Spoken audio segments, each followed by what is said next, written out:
Has this ever happened to you? I have a brand new water bottle, and I can see too much of it. A blank water bottle can be an unsightly bore. Luckily, using our patented technology, there is a solution. There is? There sure is. It's called stickers. These incredible devices are covered in glue on one end and funny, attractive designs on the other. They are the ideal solution for any water bottle in need of a little pizzazz. How do I acquire these stickers? Well, fictional customer, I'm glad you asked. Just go to wildgreenmemes.com, that's wildgreenmemes.com, to grab your very own wild green stickers. Wow, thanks, mister. Now what do I do about my fridge? Just wait until we tell this guy about magnets. wildgreenmemes.com.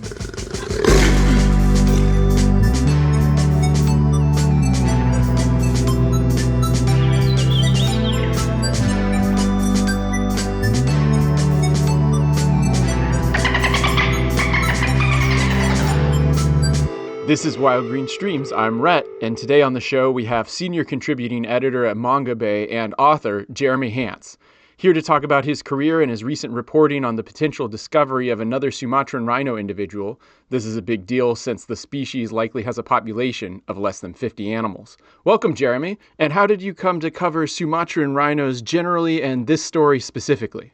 So I've been a journalist since 2007. And I've been working with Mongabay, started working with Mongabay then. That was my first article and stuff.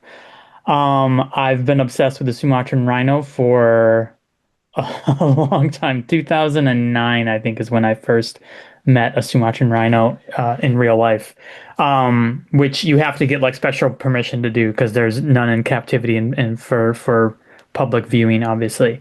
So they are one of my favorite animals. They're so weird. They're the world's smallest rhino. They're hairy. They are constantly chattering and singing. They make these weird noises. Yeah, they sound like dolphins. We don't know why they do this. They're whistling kind of sounds, but then they also grunt. It's very strange. I think the theory is that they sort of do this in order to find each other in the forest. That's sort of I don't know, a wavelength thing they can do, with those noises, or to locate certain areas. They're very when they're little, they're very cute, big round eyes, and they're just very strange. And I'm in love with animals that are weird and also endangered. So. They're probably the most endangered large mammal on the planet at this point. So we're down to between I think the latest numbers is 47 to 34 animals in the wild. And it's probably, I would guess it's closer to 34 or around thereabouts. We don't really know how many are left because they're so hard to find. They've gotten very good at hiding. And so I've been covering them for over almost 2 decades now. And I visited Indonesia twice, and I visited Malaysia twice, and each time to do with the Sumatran rhino stories and stuff. So I'm sort of the Sumatran rhino journalist. I'm the most, I've probably written more about the Sumatran rhino than any other person on Earth. That's awesome. How did Sumatran rhinos come to be endangered? What brought us to this moment? Sure. So with all rhinos, it's the poaching. But Sumatran rhinos, they're the oldest rhino on Earth in terms of evolution. So they're 15 million years old. They split off from other rhinos. So they're very, very different from other rhinos. And they would have been related to the woolly rhinoceros that went extinct during the Pleistocene. Yeah, and that's one reason why they have all this hair, right? There was a time, I can't remember exactly how many thousands of years ago, when the sea level rose, probably at the end of the Ice Age, and they lost some habitat. But they used to be all over Southeast Asia, into China, and even at the edges of India. So they had a massive range. And then, of course, Sumatra, where they are now, Borneo, they had this massive range. So I think, and again, this is we don't really know what happened until the last They were not in our radar for until like 100 years ago, really. And even then, very little attention given them until the 1980s. So we don't really know what happened, but I would assume it's poaching. It's poaching for rhino horn. Hmm. Hunting, probably initially it was hunting for meat. That's probably what took out the woolly rhino. And then now it's probably hunting. It was hunting for meat for many generations. That's what humans did to survive. And then it became a desire to get rhino horn for Chinese traditional medicine, which is a continual concern for the Sumatran rhino. They've still found, I think it was like a year ago, they caught somebody with Sumatran rhino horn, we believe. Wow. Yeah. So yeah, even though there's so few left.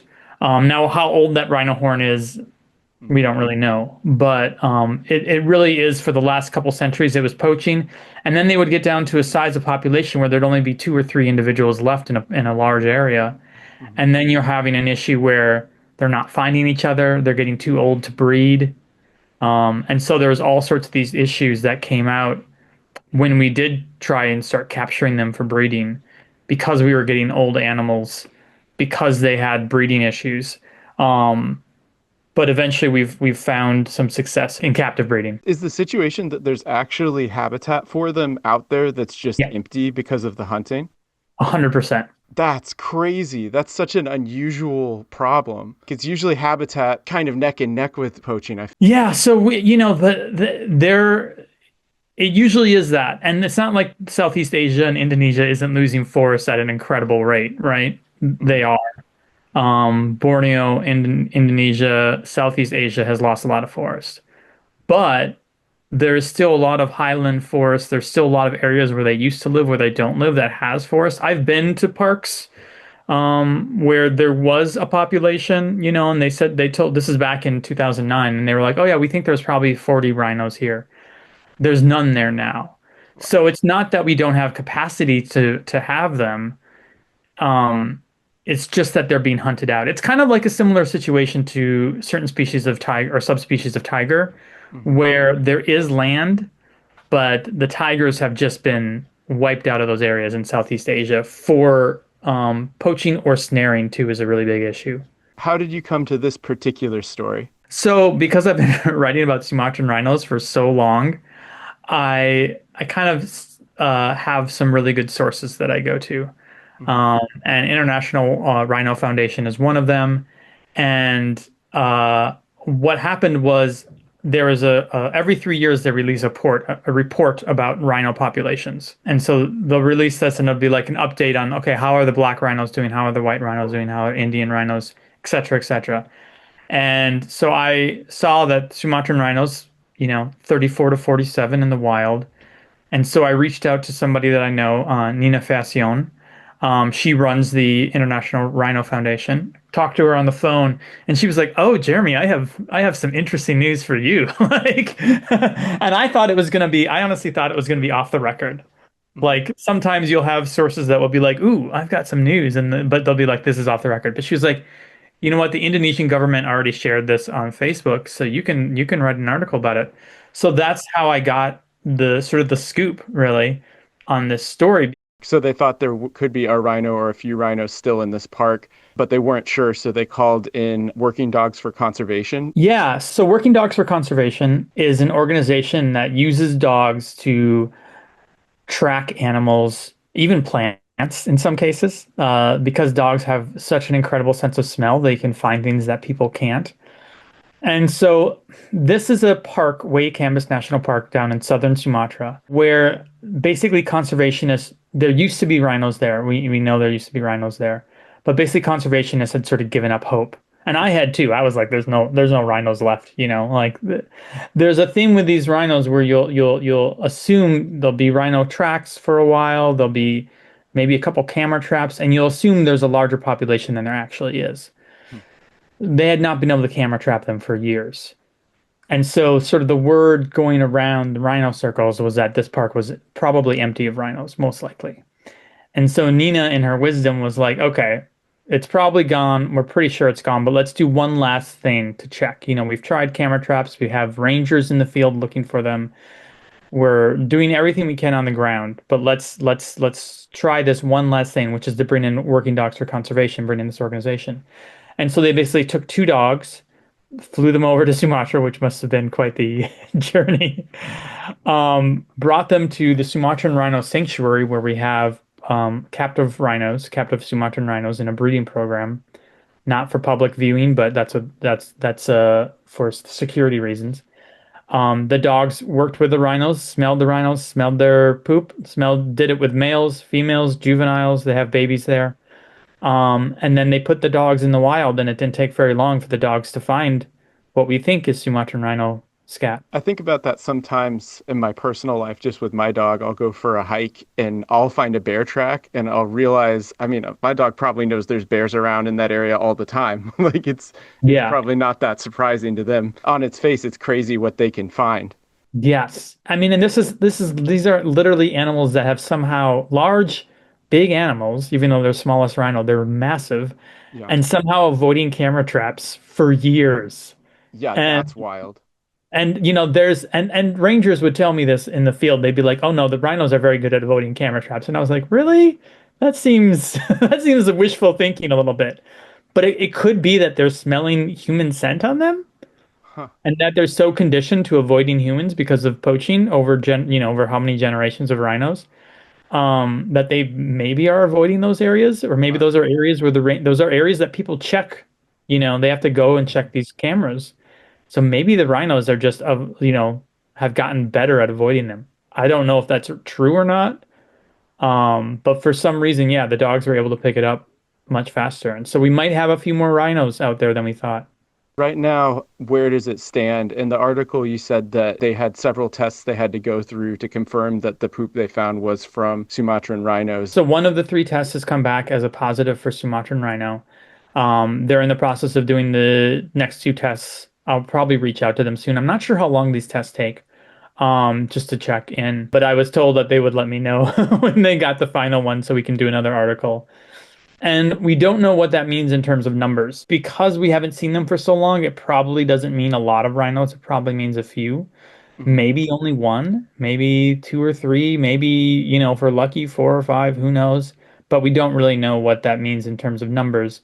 But even if we could find one or two rhinos in that area, it's flat land, it's on a riverbed, and so it would be relatively easier potentially to capture the rhino and bring it into captivity, which would be the goal. Bring it into the captive population that we have right now. There are currently 11 rhinos in captivity. That's so small. Yeah, although it's more than there used to be. We Sure. had two births in 2023. We're now up to 11, which I think I'm trying to think of how small. I think it was down to like seven at one point. Mhm. But all the rhinos in captivity, all the males are interrelated. Mhm. So they have a direct descendant named Ipu, who used to be at the Cincinnati Zoo, who passed away many years ago. But he is the direct ancestor of all the living male rhinos. So the trouble we have with the captive rhino breeding program is that there's only 11 for one thing, and all the males are related.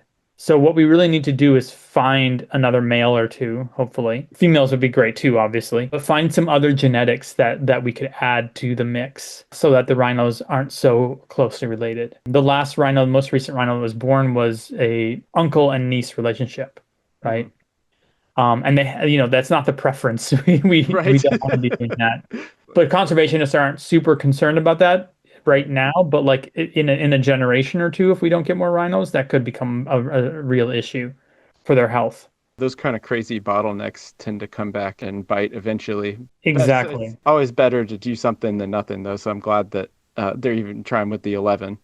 Yeah, it's an emergency situation, and the genetic and the research has shown that for ungulates like rhinos, genetic bottlenecks are not as devastating as some other animals. Hmm. They could probably bounce back pretty good. Like there's the story of the European bison, which I think was down to 14 animals when they started, and now there's like four or 500, and they're rewilding it all over Europe. So I think of that as a nice connection to this one that we can do a small number of animals and build that population up.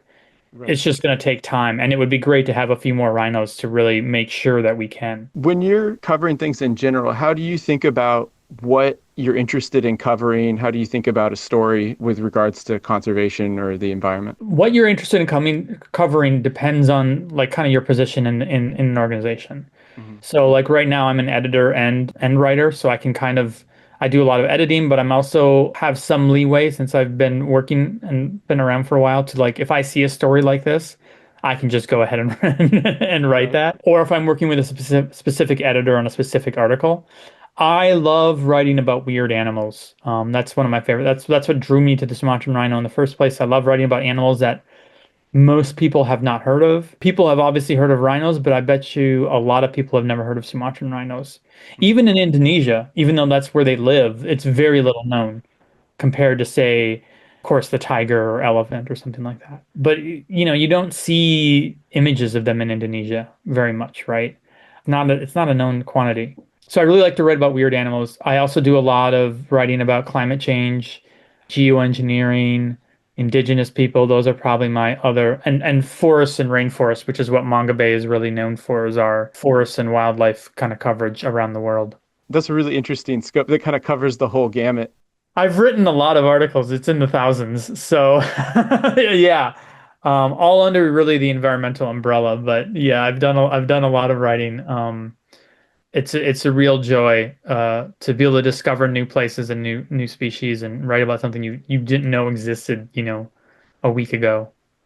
Did you have a weird animal that got you into it, or did you kind of come to that after you were already doing environmental journalism? Oh, that's a good question. My first article was about the Yangtze River dolphin, the Baji, which went extinct, or we believe is extinct, in 2007, I think is when they announced it. And that was my first article was about that species and sort of my own emotional emotional frustration that it went extinct and it was so little.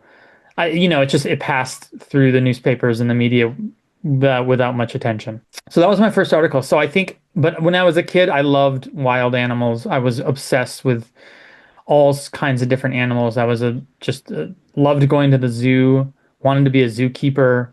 So I've always had an affinity for strange wild creatures. And I think, when I hit adulthood and got into journalism, it was really a natural fit to keep doing that. And it's still like just my favorite thing about the job is writing about species that people haven't heard about or need attention. A lot of the most endangered species in the world don't have a lot of conservation attention because they're weird, small, strange, just little known. Don't even, some of them don't have much research attention. So that is one place where I see my role is to try and shed light on these animals. We considered doing a series of reels about endangered species and like the US Endangered Species Act, but it Sure. surprised me, even out of those, a lot of them there's like no photos of even. Like Yeah. it's well, first of all, it's like 40% Hawaiian plants, but like a lot of them we had to change how we were going to do that just because there was nothing to work with in terms Yeah. of media for a lot of this stuff. It kind of blew my mind. Yeah, isn't that crazy? I mean, there's these, what I would consider cool, charismatic animals that we have almost no photos of, that we have no videos of, just things that you would think in this day and age, right? Where we where we are so technologically advanced Yeah. that it would be easy, but like sometimes it's just a stuffed creature from the 19th century, and that's all we really have. And we don't even know if they're still out there. And so it is that's part of the fun of the job is to write about things like that and try and shed light in it. It's also part of the frustrations of the job is like, wait, how can we not even know if this animal is still around or have good images of it or have film, Camera trapping has changed that to a certain extent, but Mhm. even camera traps, it's hard to get small animals. It's hard to get birds, depending on if the species is not landing on the ground and stuff. But it's at least brought more attention and more ability to conservationists. Are there any areas within conservation that you think should, I mean, it's all kind of underrepresented, but that it should get more coverage than it does even within the block of coverage that exists now? For me, given that we have the internet now, we have YouTube, I think people fall in love with strange animals more easily now and can get their information. So like for example, when I was starting out, the pangolin was not really a well-known commodity. I feel like today it is much more well-known. Just through YouTube videos, through articles, through the fact that they're being poached towards extinction right now. I think the pangolin is having a little bit of a moment, and I think that's great. And so I would say I would love to see more organizations focus on lesser known, strange species. Especially, I don't if it's an animal that's doing fine, whatever. But when it's Yeah. an animal that's on the edge of extinction or close to extinction, or we don't know if it's still out there, I would love to see conservation organizations putting more money into that. I would love to see the media spending more time on that. I think those stories are really exciting. They're kind of like adventure stories. When you get an expedition out there to find something, it's a really exciting story. And yet, for whatever reason, it's a hard one to find people to publish those kinds of Mhm. stories. This is a different species, but I did a story a little while ago, like last year, on the saola, which is a very strange animal out of Southeast Asia. And they're literally in the field right now with working dogs for conservation looking for that, hoping to find it using the same conservation type dogs to try and find its scat. And Mhm. I did a whole story about that expedition, and I was in love with it. I was like, this is so cool. They're out there. They're in like one of the most remote parts of the world. The conditions are appalling. There's mosquitoes everywhere. It's wet. Yeah. Then you're climbing mountains trying to find this one species that is so cool. And I had a really hard time finding a place to publish it. Hmm. So it just goes to show you that, like, if it's not about tigers and elephants and lions and some of those, some of the our most beloved species, it can be hard to get the media that these species deserve. There's kind of like a randomness function with the internet that I've noticed where it seems like every year or two there's a completely unrelated animal that'll start trending. And it's like pangolins. I think about 10 years ago it was sloths were the first time Yeah. that I noticed this. It'll come and then they don't stay there, but they'll wind up. I think people add them to their list of animals. They're like, oh, there's Yeah. giraffe, there's elephant, there's pangolins now, and it's like Yeah. slowly growing that way. I think that's so true. And like my goal would be to like just add all the animals that are endangered to that list. Just get people that really care about the saola and the solenodons and the Sumatran rhinos of the world would be just wonderful. And it's also just a thing where, like, when you find out about a species you never knew about, it's exciting. And you realize how big and beautiful our world is, and maybe that makes you care a little more. Well, I think that's a good place to leave off. We'll look forward to hearing more developments as we find out if they found those rhinos. Yeah, look to Mongabay, it'll be up there. Do you have anything else you want to plug? I have a book called Baggage: Confessions of a Globetrotting Hypochondriac, which is about Sumatran rhinos, but it's about my adventures around the world as I look for these species to write about, while I struggle with OCD, anxiety, and depression. Hmm. So it's basically me freaking out in the field as I follow conservationists around the world. It's not a downer. It's a very funny book. It's written to be funny, but takes a long look at sort of where we are conservation wise, and it has a lot of cool, weird animals in it. It has the Sumatran rhino. It has Solenodon. It has Slowloris. It has a lot of fun rhinos, fun places, and really cool people. So I'll plug that. I'll have to check that out. I've been looking for something to read.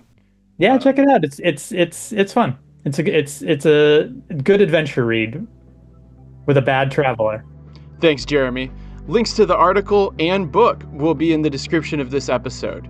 If you want to support the podcast, you can do so by going to patreon.com/wildgreenmemes. That's memes with an M. Our intro and outro music is by RX Fire.